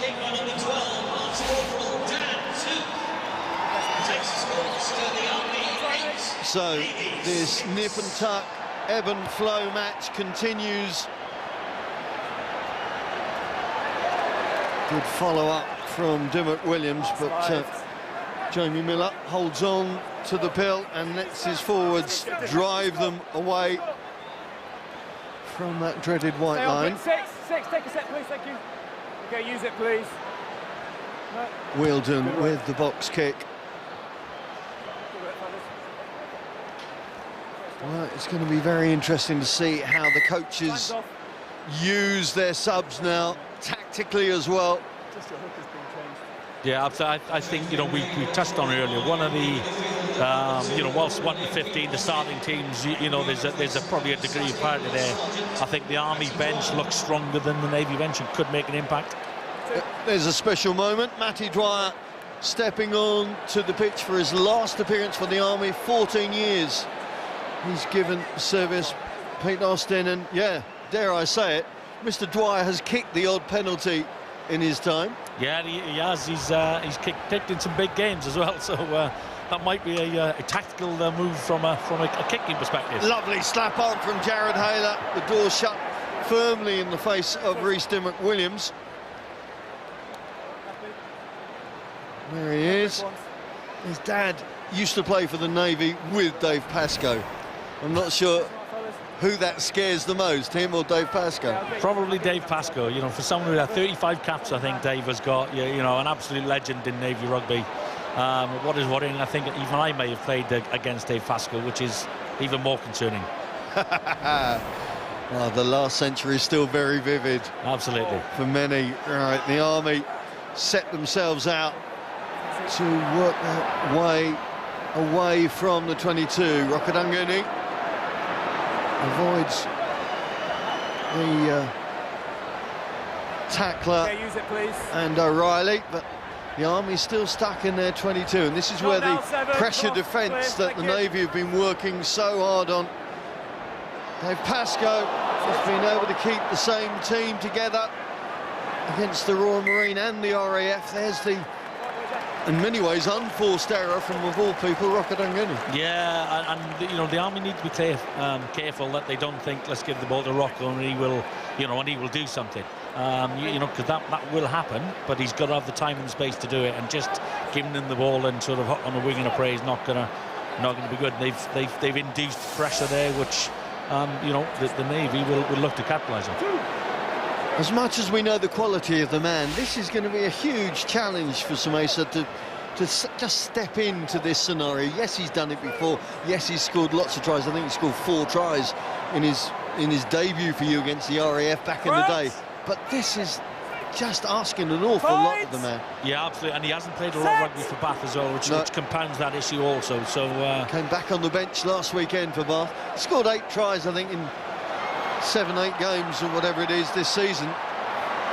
Rhys looking for help, looking for support, and it's Miller who gets his boot to the ball first. Duncan steps back, steps again, and Craig Duncan gets Ramakita into the game. Okadanguni reading that well, breaking through 2 tackles. Well, there's a Navy reception committee hurriedly formed to try and keep him in. Lewis Bean taking the ground on the 10. Cross Not now, 13. up to halfway. No, fellas. The Army spreading wide to the right. Use it, please. Parkins looking to his left, Matty Dwyer. Such a big character in the Army rugby setup over the years and now. Fatiaki. Bollandau again waiting that one man out from the 10. Trying to find the softer arm as he cuts back in. Yeah, and he will do that, but I think there's probably a little bit of space out the back there, but a loose pass of Fatiaki. Hurried pass, Nyalago has to rescue operations, but he does so. Miller is the link, looking for support. Dimmock Williams comes back to snare his prey, but the Army suddenly into the Navy 22 and trying to capitalise.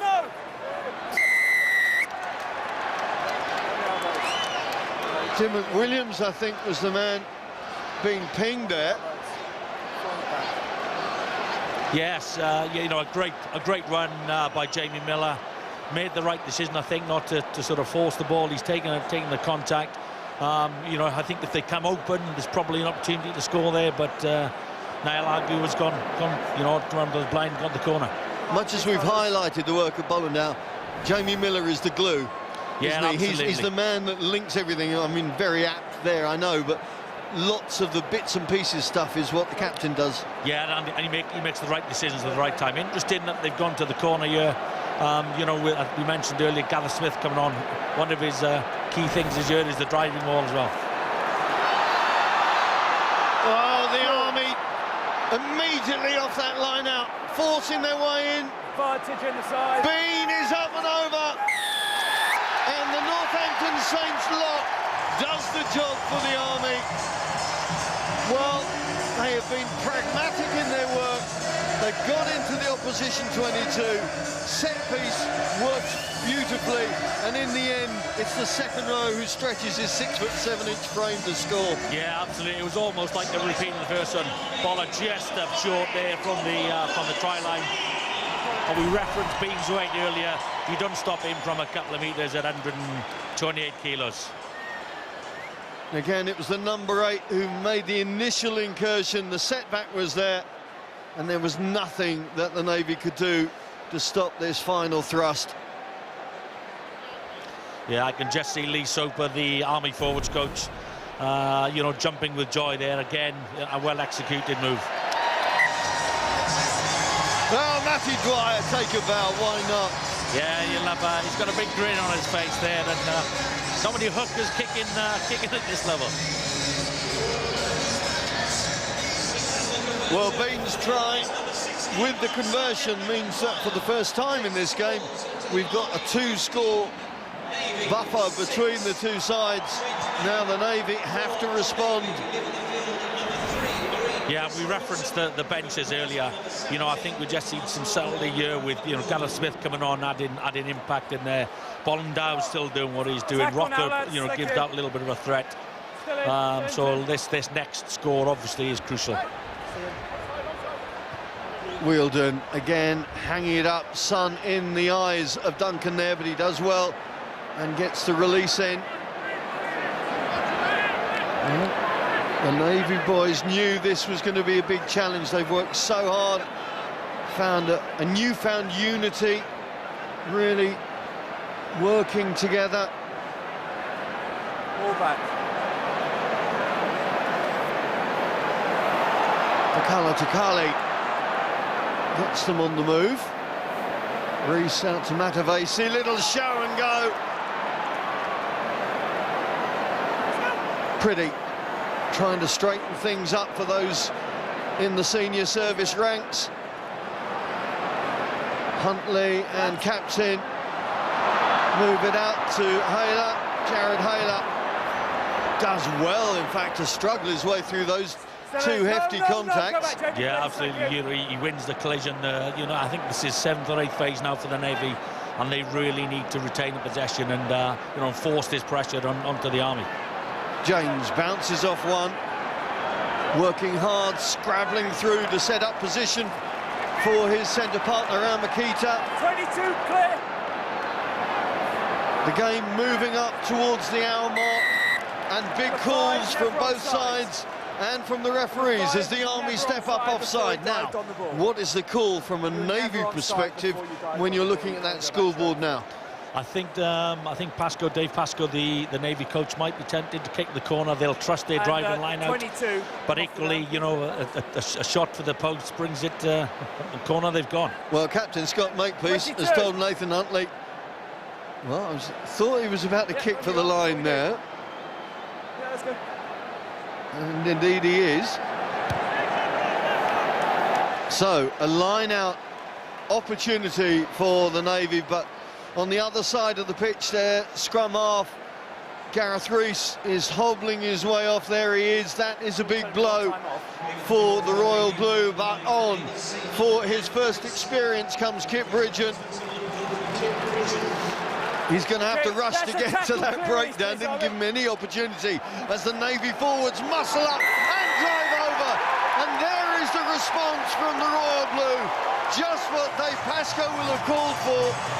On the hour mark, the Navy get their first try.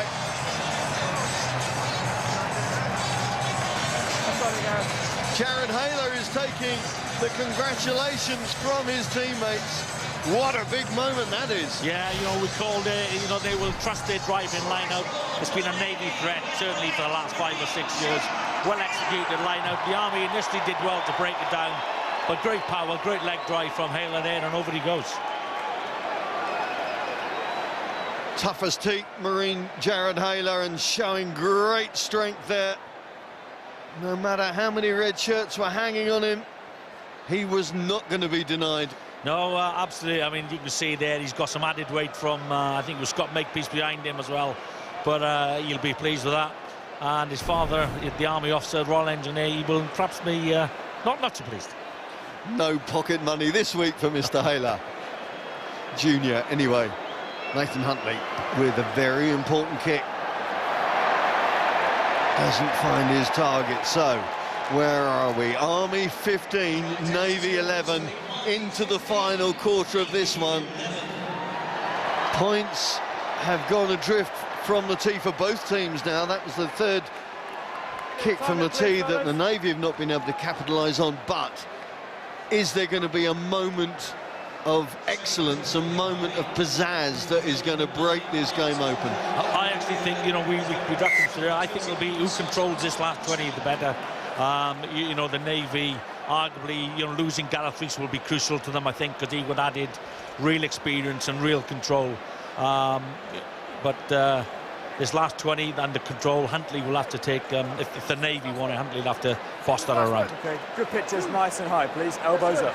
Rokadungoni showing just a little bit of inexperience for the kick, so it's going to give Kit Bridgen a chance to get his hands on the ball for the first time. All those at Cleve Rugby Club down there in the southwest will no doubt be cheering him on.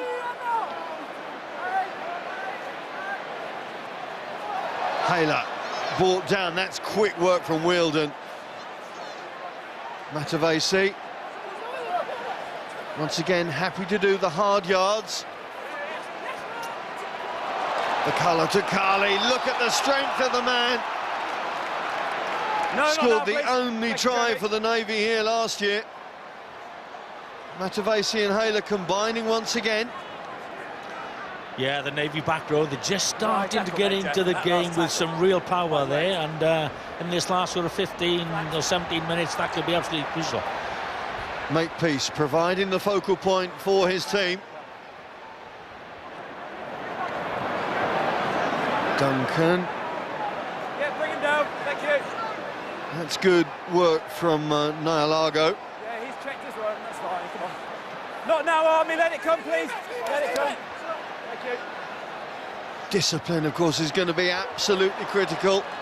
That pass going sideways. The official's happy to let play continue as Brad James bundles his way up over the 22. Excuse me, thank you. Bridgen has huge numbers out to the left. Huntley throws wide, but the quick pass doesn't find Elder Myers, and they can catch breath up as the teams catch their breath. Let's get a reaction from the Army camp. Julian, who have you got? Yeah, thank you, Simon. I've got Major Bernie Bernard, obviously the head coach for the Army, and some concerning signs for you here, Bernie, because initially the second half started brightly with you for Lewis Breen crashing over, giving you some daylight between the scores, but as I say, now you're sort of camped on your own 22. Yeah, it's exactly what we knew it would be. You know, the Navy have come to play. You know, we've been impressed with them all year, and they're doing exactly what we knew they would. We just need to find some composure when we're stressed. You know, and just try and get back into our game, because when we came out after half-time, the lads did exactly what I asked them to do. So, yeah, it's a little bit frustrating at the moment, but, you know, we backed the lads, but we just need to find our way out of it. One of the fallibilities of your game, I suppose, is the kicking game, or lack of, and you got Rocco taking kicks, something that he's probably not familiar with. Yeah, you know, the lads on the field make the decisions, you know, and I backed them. They obviously felt that was the right thing to do at that time and just didn't execute. So, yeah, we just need to find the balance back in our game, that's all. And when you say find that balance, what are you looking for them to do? Yeah, so we've got an attacking shape, but because of the pressure the Navy defence has put on us, we've not been able to find that shape. And to be fair, the Navy have slowed the ball down really well, so we've talked about clearing those Navy defenders out the way.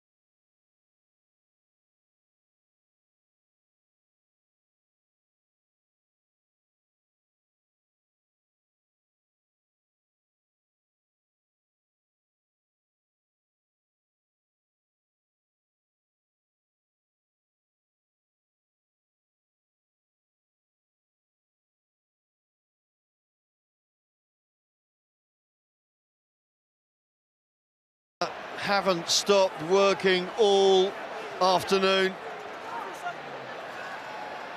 Huntley gets the little offload in to John Kerwin. No, still in. Great rugby name. Known as the Met Man, because he's heavily into his weather. Gives a weather report every morning, I'm told. I'm not sure whether he foresaw the squally rain that we've had, but it's now brilliant sunshine, and it's shining on the Army. No, off your feet, off your... There we go. OK, that's a tackle, fellas. No 12, not now, thanks. The Navy continuing to go. James and Huntley combining in that midfield. Hayler puts it back inside.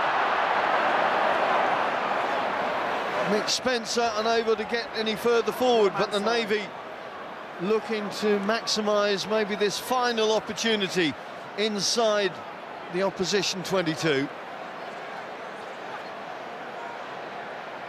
Bridgen has a healthy queue of forwards waiting to do the next half metre or so. OK, just move out of the way, 18, thank you. Clear release, please, 18. Pick and drive. Edging further forward.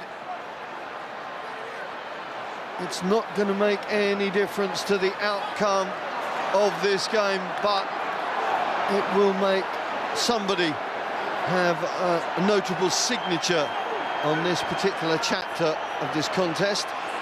Let it come on, man. Hands up, please. OK. No, 20, not now. Nyolo being warned off as the ball is whisked out. Good hands. Duncan pushed down just short. Losing the ball in the contact. And that is going to be that. As the final whistle goes, the cabbage patch is growing red roses as Twickenham blushes red. The service salutes another victory for those in red. The Babcock Trophy and the Inter-Services Championship once again belongs to the Army Rugby Union. Yeah, and I think they've run out, you know, deserved winners. They look more potent, you know, a greater attacking threat. We spoke before the game about how they would do in the front five and how the pack performance would go, and I think they've probably got ascendancy overall in the game for that. So, yeah, overall deserved winners. Absolutely, totally agree. I just wonder if that Dimmock Williams try had registered inside that first half, how that might have changed the psyche. Ifs and buts, I know. But it's interesting how those little small things, and then Bollandau coming straight back in, smashing through for that try. That was a critical phase of the game. Yeah, absolutely. And you know, they've created opportunities, and they've got behind the Army. You know, a couple of handling errors, and that last phase of play was probably symptomatic. They've created an overlap on the left-hand side and not executed. And then Duncan, just as he's going for tries, lost the ball forward, you know, a metre from the line. Well, elation within the Army camp, and deservedly so.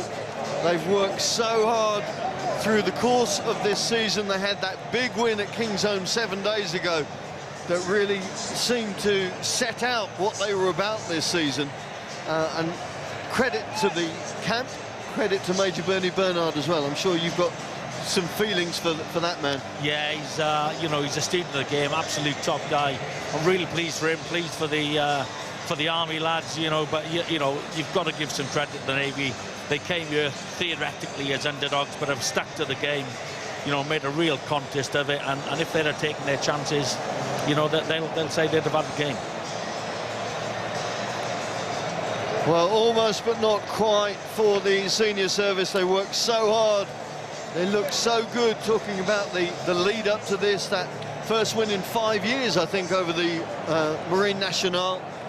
Victory over the RAF at the Stoop a month ago, and they looked set to cause, well, not a surprise, but really challenge the Army. They worked so hard through that first hour and then were just blown apart by the subs bench, as you mentioned, the power that the Army can bring on. Yeah, before the game, and I looked at the two benches, you know, they just didn't compare. The power, the pace, you know, and the sort of tactical ability on the bench there for the Army, sort of told in the last sort of 20 minutes. But you mentioned there about the Navy playing a month ago. I think that's been key as well. You know, the Army have bounced in from last week, and I think that's carried them. Well, the Army taking the knee. Let's just hear from their captain, Jamie Miller, as the squad unite to give thanks. Strong Fijian influence, of course, very strong unity within that group. Let's hear from their captain. He is now with Julian Evans. Julian. Simon, thank you very much indeed. Delighted to say that skipper Captain Jamie Miller is with us. What a performance by your side today. Where was it that you guys just took it away from the Navy today? I think we just stayed in the game. You know, we had a really tough first 40 minutes, weathered the storm, gathered our thoughts at half-time and came out fighting. Defences at times were key to the winning performance by yourself today, but the Navy stuck at it all the way through. Yeah, I think both teams defended pretty fiercely for 80 minutes, and I think the body's going to feel it in the morning. Looking at the man of the match, who is Eferimi Bollandau, what a performance by him today. His ball carrying was sensational. Yeah, absolutely outstanding. He does it every week. You know, it's he's a huge talisman for this team, and you saw that today. Also saw yourself trotting down there as well. Was there? Did you have white line fever? Did you think that perhaps you were going to make it over? That would have been nice, but, you know, today wasn't my day. Of course, and bringing in Samisa Rokodaguni, an England international, into your ranks, bringing him on in the second half. You know, I don't know what was going through the Navy minds. Did they just sort of sigh when they see him? But for you guys, does it give you an enormous lift? Yeah, absolutely. And, you know, you saw he had some quality touches. As we said before, he's a quality player, and he really brings an edge to this team. Well, let's bring the man of the match in. Eferimi, congratulations. Huge performance by yourself today. Man of the match. But you probably, you know, pay accolades to your teammates as well, but delighted with the performance? Yeah, I've been away for too long. Missed out for 2 years. It's good to be back with the boys. It's a team effort, and I'm glad we won today. Yeah, your rugby playing career, you've racked up 1 or 2 injuries. So was there a little bit from you today thinking, I'm going to pay back the faith the Army have shown in me? Yes. When you're injured, you are really downhearted and you want to come back strong. Credit to the boys' performance today. We made a few mistakes, but it's good to be back and on a winning streak. And one player who's retiring from Army rugby, Matty Dwyer, popped up with some crucial conversions. He'll be delighted with that send-off as he retires from Army life. It's always good to play with Matty. We're definitely going to miss him. He'll be quiet in the changing room next year. So, yeah, all the best to Matty in the future.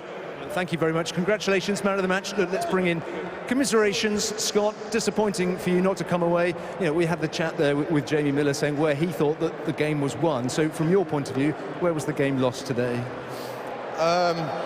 It's hard to really pinpoint where the game was lost. I mean, 64 minutes into the game, we were well in it. They've got a couple of superstars, as we know. They pulled a few out of the bag, and that was the difference on the day. Perhaps you thought that had that try early on gone your way, that could have been a turning point, do you think? Yeah, TMO's gone against us again, but we've still got another 60 minutes after that we should be putting points on the board, so we can't look back at some of that happened in the 20th minute and think that the game's lost there. So. Of course, marshalling the game is important as well, and that injury to Gareth Rees, did that disrupt things? Obviously, losing a player like Gareth Rees is massive, but we've got good strength on the bench. We back our players on the bench, yeah, but losing someone of Gareth's calibre is tough. From your point of view, you'll regather, regroup, and we can see you back here again next season. Say again, sorry? We can see you again back here next season going for it? Oh, yeah, like I said, we just had a chat with the boys. We're going to remember this feeling, and next year, hopefully, we'll come back and do a job. So. Congratulations, Scott. Well played today, but not quite. Thank you, Rupert. Back to you. Thank you, Julian. Yes, commiserations to the Royal Navy. They come up short once again, 5-3 at half-time. It ends 27-11 to the Army. Darryl Ball and Nick Bartlett alongside. Darryl, you wanted a big second half from the Army, and we certainly saw that to seal this victory here. No, we certainly did. I think, as Andy Sanger mentioned in commentary, the strength of the bench, I think, was the difference today. With Shane or Sinatiki Naiola with that really, really amazing offload to Bullen McCall, I think sort of perhaps won the game for the Army, and then they were sort of on the front foot from there. So yeah, the strength of the Army's bench was a difference today. And in some ways, this victory from the Army was made in Fiji, personified by Ifeanyi Bollandale, collected his man of the match award there. He was enormous today, wasn't he, Nick, for the Army? Yeah, absolutely immense. You know, he was taking 2 to 3 players out, still getting the offload. The Navy have worked extremely hard, and they'd be disappointed today. They got a new captain, Scott Makepeace, and they've all done really, really well. But the pace and power and just the flair, I think, from the Fijian runners, it's just something you can't coach against. You know, they just got the knack of breaking the line, and before you know it, as we said, you know, they've scored. We spoke at half-time, Nick, that perhaps the Navy didn't have enough points on the board, just the 3 going into the break, but they had plenty of chances. Was that the difference, that they need to nail those in that first half to give themselves a chance? Yeah, I think so, and I was a little bit critical of the Army kicking game, but actually we missed a few penalties which would have taken us a bit further ahead. But most impressive for me was that 15 minutes straight after half-time for the Army. You know, they came out, they put some pressure on, exerted some real pressure in the front row. And that power play they had for 15 minutes was, well, set them up for the second half and ultimately the win. And with the likes of Sameso Rokonaguni coming off the bench in that second half, there just seemed to be a bit more depth in the Army ranks today. Yeah, absolutely, a lot more sort of running threat if we didn't have enough already. You know, he just sort of added to that. But I think what Rocco does to the opposition, you know, they're naturally going to be wary of him and perhaps sort of channel all their sort of energy at him. And I think that then perhaps sometimes creates a little bit of space for others out a bit wider from him. Darryl, you know what this is about. You've felt this emotion. Players going up with their children to collect their winners' medals. What's this moment like?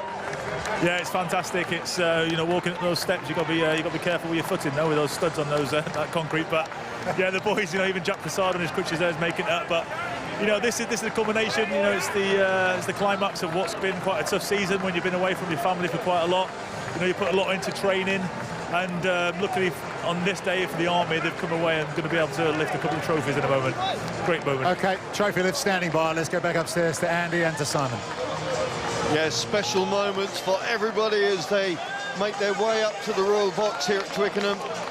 Babcock International Group Chief Exec, Mr. Archie Bethel up there, the President of the Royal Navy Rugby Union, Vice Admiral Ben Key, the President of the Army Rugby Union, Lieutenant General Sir John Lorimer, as well as the President of the Rugby Football Union, Mr. Chris Kelly, waiting there as the Babcock Trophy is set to be awarded once again with red ribbons on, and it is a record, I'm told. 9 years undefeated by the Army in this contest, so that is a very special moment. Yeah, absolutely. You know the boys here in red, they'll have worked hard all season, and there's a lot that goes behind it. You know, the support staff, the coaches, the managers, med team, etc. But importantly, and I think it needs to be mentioned, is the support that they get from their colleagues and their units. You know, they're there for a reason. They're there representing their service, and it's great that they do that. Yeah, good point, well made. As well as, of course, their supervising officers in whatever way, shape or form that allow them that time out to commit to this tournament, to commit to their service. And by my goodness me, they do it so well. Chelsea pensioners making their way to the best vantage points that they possibly can, as Jamie Miller steps forward to receive the trophy and confirm that once again the winners of the Babcock Trophy are the Army.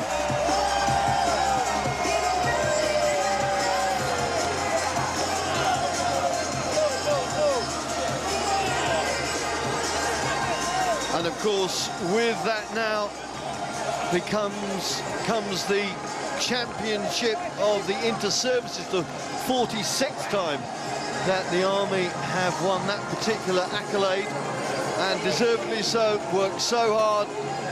They've come through victorious against the Royal Navy, 27 points to 11, and big success here from Twickenham once again in this unique feature.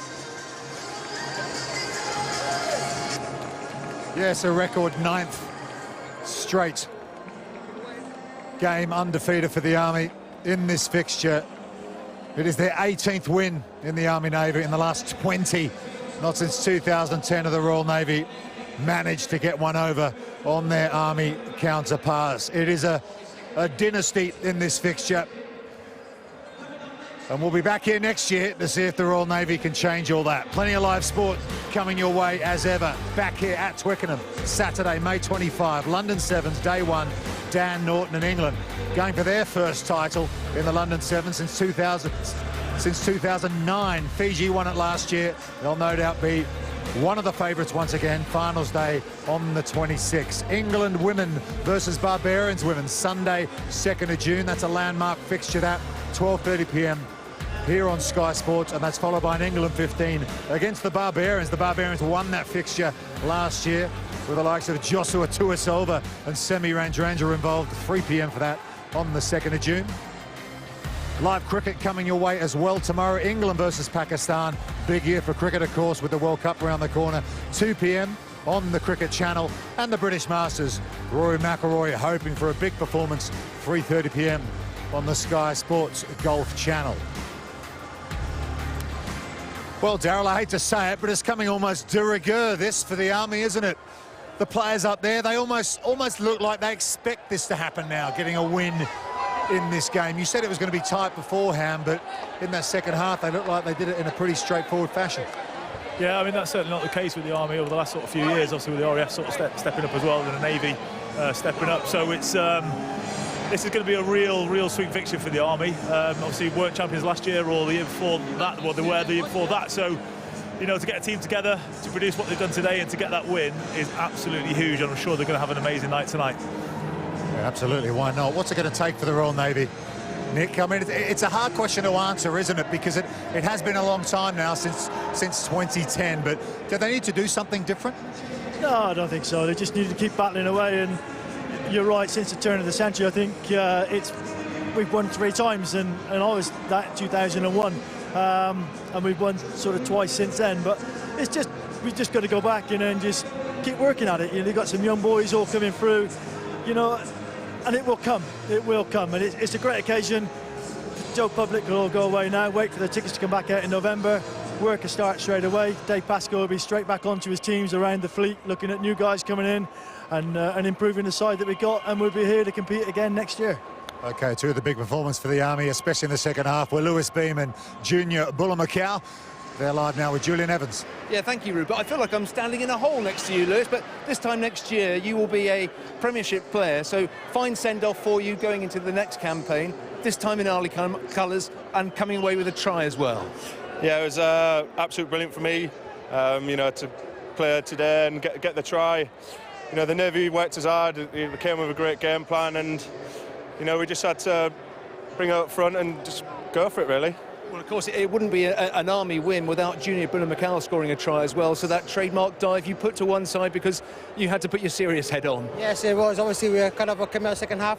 We had to switch on the button. We had to, obviously, just to go in second half and punch up in the forwards, which the forwards give us a good platform for the backs, and obviously we had to finish the try, which I always love doing, not just for myself, it's for the boys as well, so it was very good. Of course, you had your family on watching as well, so is this the next generation of Army rugby we've got with us here? Who have we got with you? This is Noah Buller-Macau, and this is Rowana. This is my daughter and my son. And what do you think of Daddy's performance today? Did you like watching Daddy play? Yeah. Very much. And what did you think of his try? Good or bad? Good. Slightly biased. I mean, obviously Boller was given man of the match, and you would agree with that. He put in some hard yards today. Yeah, Boller's absolute great play. He's one of our strongest ball carriers. He made some absolute, line breaks, and it's brilliant for him to get us on the front foot, and then we can just play off that. It's just great to have him in our team.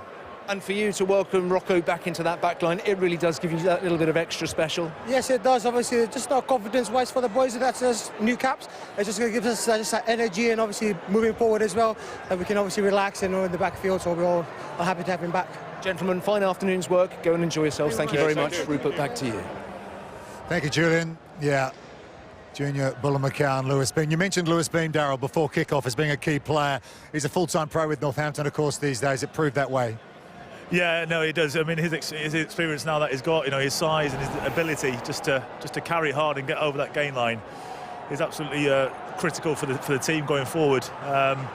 You can't really play unless you're getting over that line. You look at Shane there, amazing offload. A little bit of footwork, just hitting that sort of weak shoulder, and once you're in behind, it's so difficult to defend. Look here, just brilliant. Buller-Macau just shifts a little bit weight off his right leg, and he's in for the try. Yeah, Naiolo coming off the bench, coming up with an offload like that for Junior Buller-Macau pretty much sums up what Army were able to do to the Navy in the second half, wasn't it? Yeah, that's right. As soon as the game begin to break, then that's their strength. That's when they play well and they like the space, and the offloads and their support running and lines are fantastic. Must talk about the man of the match, Bollandale. He was so impressive, wasn't he?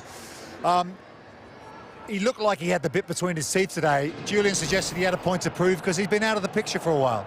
Yeah, I don't think he's really played that many sort of inter-services games since sort of 2012. But, Bollandale is probably one of the nicest blokes you'll ever meet. And he's just gone through an absolute horrid time of injuries over the last sort of 5-6 years with his broken arms that he's had. So, for him to come out today and put in a performance like that, he must be absolutely chuffed. But more importantly, his teammates and everybody that knows him is going to be well chuffed for him. He was absolutely titanic today. I asked you at half-time how you stop him. You said you just can't. No, is that about the size of it? Yeah, that's it exactly. And I think the Navy boys, Dave Pascoe said to me earlier on the week that they will empty the tank completely, and they did. They had a few injuries, and the battle damage took its toll really. And then, those guys just got stronger. But the Navy, I know it's all been Army post-match chat, but the Navy came here and, they put up a good fight, and they should be rightly proud of themselves. Few beers tonight, Darryl? Yeah, the boys will head back to Marriott Hotel and they'll have their sort of end-of-season dinner. I'm sure they'll have a few sensible beers. And even the Navy might have a couple to drown their sorrows, perhaps, Nick.